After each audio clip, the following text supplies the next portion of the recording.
I have always been the kind of person who kept things together. I was the one who remembered birthdays, who showed up early to help set up, who stayed late to clean up after everyone else had already left. My husband used to say I was the family's invisible scaffolding, the structure that held everything upright, that nobody noticed until it wasn't there anymore. I thought that was a compliment for a long time. The accident happened on a Tuesday in late October. I was driving back from a parent-teacher interview for my daughter, taking the same route I had driven hundreds of times before. The roads were wet from an early freeze, and a truck ran a red light on Carling Avenue.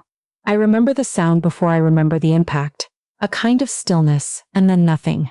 I woke up in the Ottawa General with a fractured pelvis, 2 broken ribs, and a lacerated spleen. The doctor told me I would need surgery within the hour and that recovery would take at minimum 6 weeks, possibly 3 months. I was 34 years old.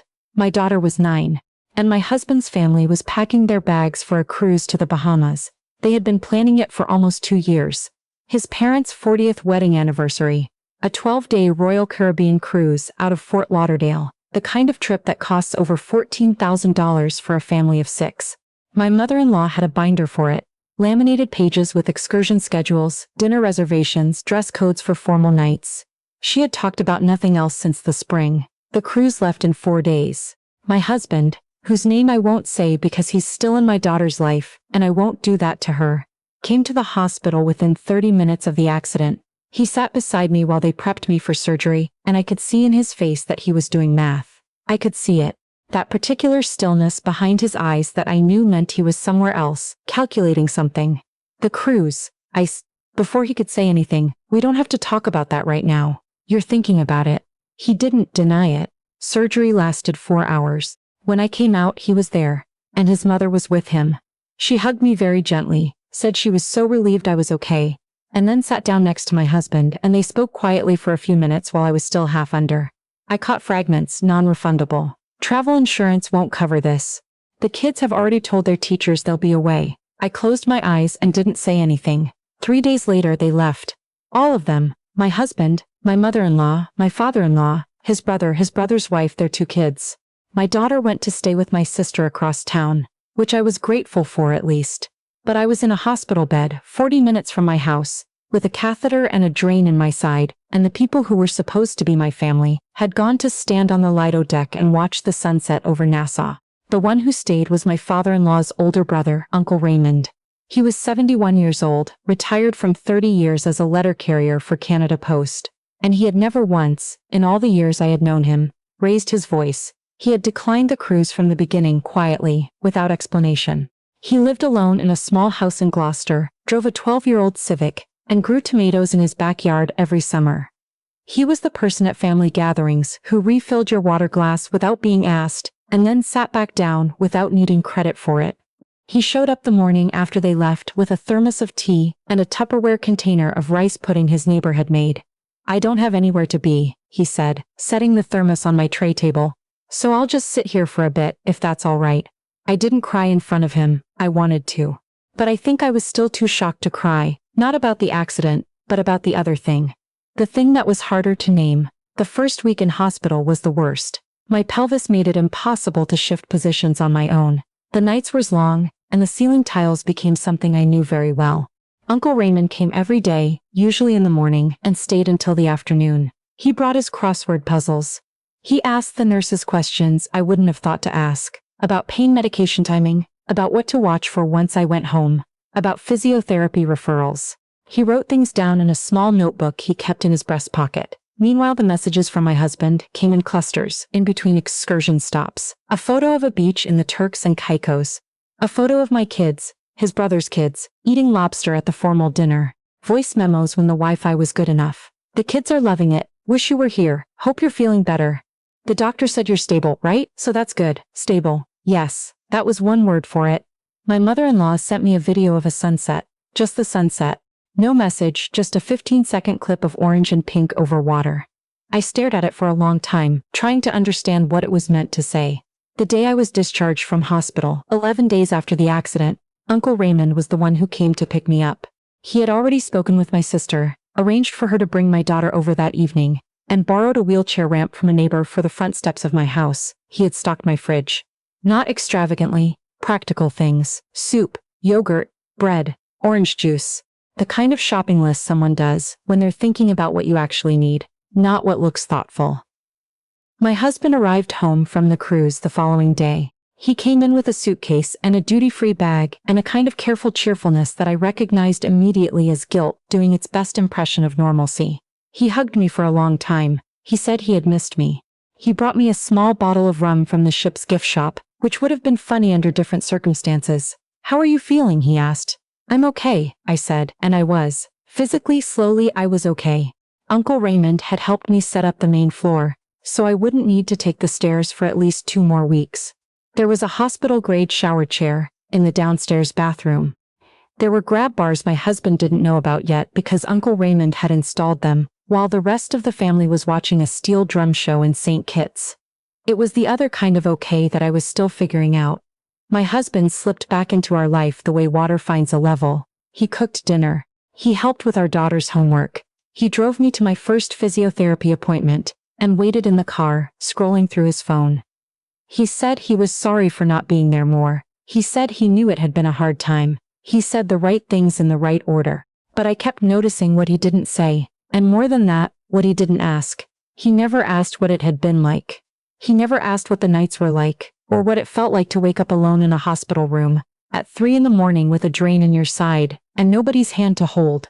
He never asked what it had been like to hear the words, "fractured pelvis" by yourself, or to sign your own surgical consent form, because there was nobody with you to witness it.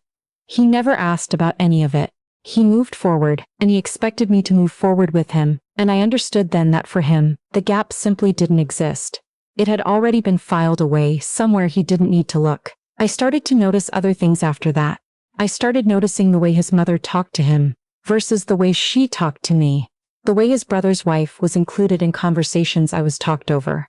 The way certain decisions, about Christmas, about where we'd spend long weekends, about what we'd do for my daughter's 10th birthday, were made in a loop that didn't include me, and I was informed afterward when it was already settled. I had been in that family for 7 years.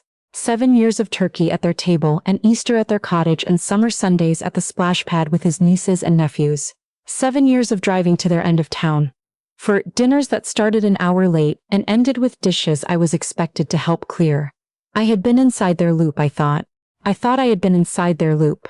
The accident just showed me the shape of the thing. Uncle Raymond came by the house every week or so through November and into December. He never made a big show of it.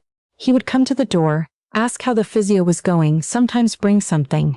A bag of apples from the market, a library book he thought I might like. He and my daughter got along well. She would show him whatever she was working on in art class. And he would study it with genuine attention, the way someone does when they're actually looking and not just performing looking. One afternoon in early December, he and I were sitting at the kitchen table while my daughter was at school and my husband was at work. I was trying to do some remote work on my laptop. I had gone back part-time by then, and he had his crossword.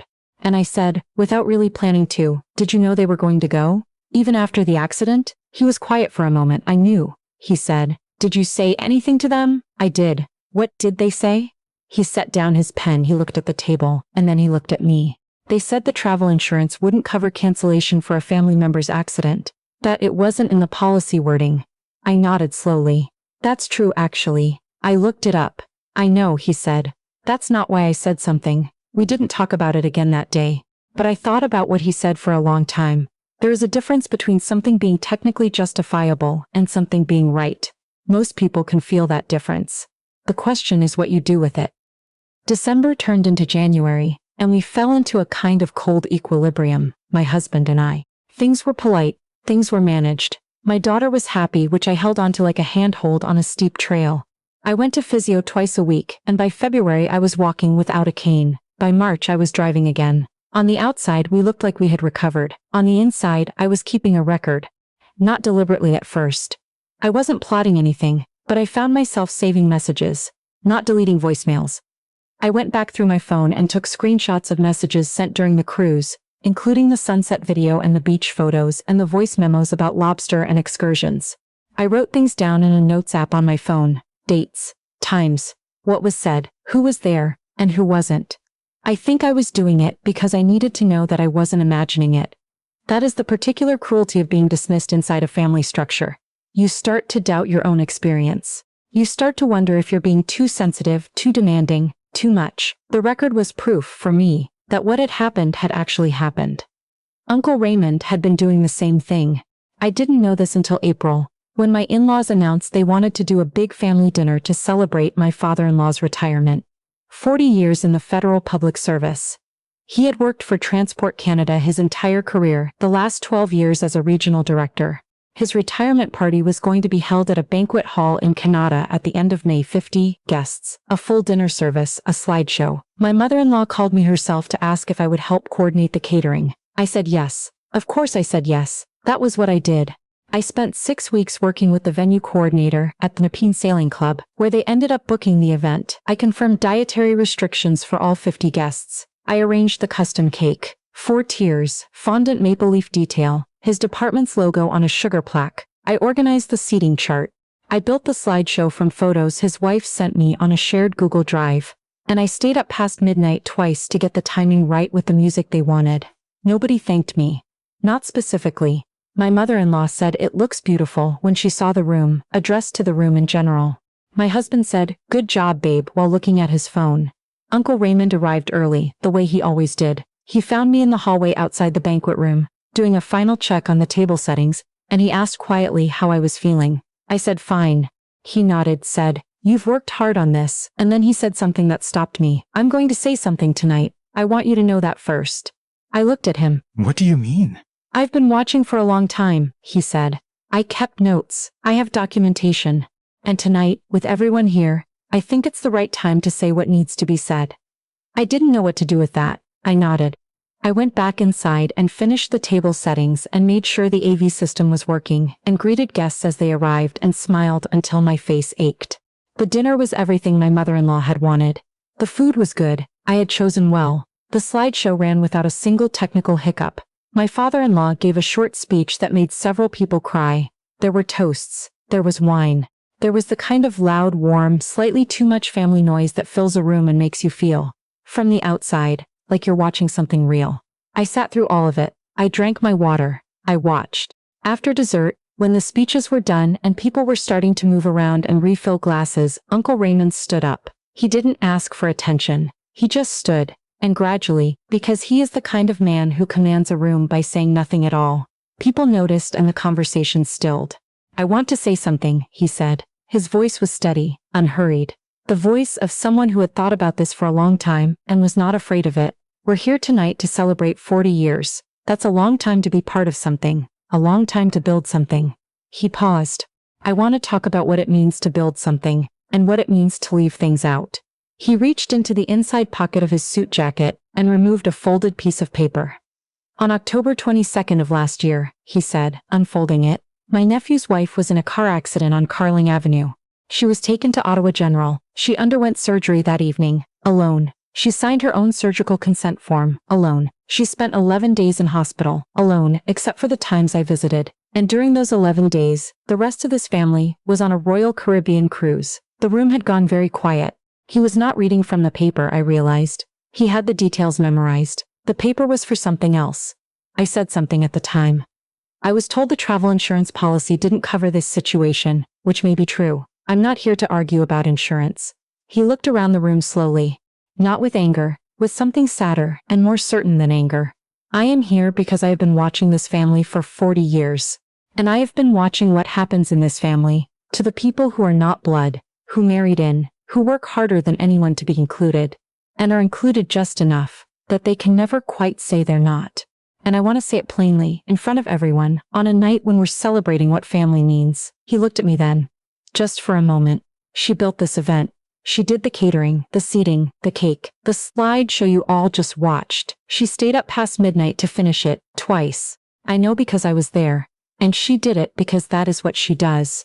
She holds things together. She has always held things together. And 8 months ago, when she needed someone to hold her together, this family went to the Bahamas." He set the paper on the table. I wrote down everything. Every message that was sent during those 11 days. Every photo from the ship. Every voicemail. The date she was discharged and who picked her up, and who did not. I have it all. And I want every person in this room to know that I have it, and that I saw it, and that I am not going to let it be quietly forgotten the way these things usually are. My father-in-law said something, I couldn't hear exactly what, something about perspective, about not doing this tonight. Uncle Raymond looked at him and said, very quietly, I've waited 8 months, I think tonight is the right time. I watched it change in real time. The way people shifted in their chairs, the way conversations that had been easy became careful. My mother-in-law had gone a particular shade of pale. My husband was looking at the table. His brother's wife caught my eye across the room and looked away quickly. Several people came to find me afterward. An aunt I had always liked said, I didn't know any of that. A family friend who had known my father-in-law since university said, he's right, you know. He's absolutely right. Even my husband's cousin, who I had always thought barely knew my name, came and put her hand on my arm and didn't say anything, just stood there for a moment. That meant more than most of the words did. My husband and I drove home in silence. Our daughter was at my sister's for the night. We sat in the car in the driveway for a few minutes before going inside, and he said, I know I failed you. It was the first time he had said it that directly. I had waited 8 months for those 4 words, and when they came, I realized they were only the beginning of a much longer conversation that we needed to have, and might not survive having. I don't know yet whether we will. What I do know is what happened in the weeks after the dinner. My mother-in-law called me, not my husband, me, for the first time in our 7-year relationship with a genuine apology. She said she had been selfish. She said she had told herself it was fine because the doctors said I was stable, because the insurance didn't cover it, because the kids were so excited. She said she had known, somewhere, that those were not good enough reasons, and she had let herself believe they were anyway. She cried. I let her cry. I didn't tell her it was okay, because it wasn't, and because I think she finally understood that, and I didn't want to take that understanding away from her. My father-in-law sent me a card in the mail, handwritten 3 pages. That surprised me more than anything. Uncle Raymond came by on a Sunday in June with tomatoes from his garden. The first of the season, he said, always the best ones. We sat on my back porch and drank coffee and didn't talk about any of it. We talked about my daughter's summer reading list, and whether the Senators had any chance next season, and whether the construction on the Queensway would ever actually finish. Before he left, I said, why did you wait until the party? He thought about that.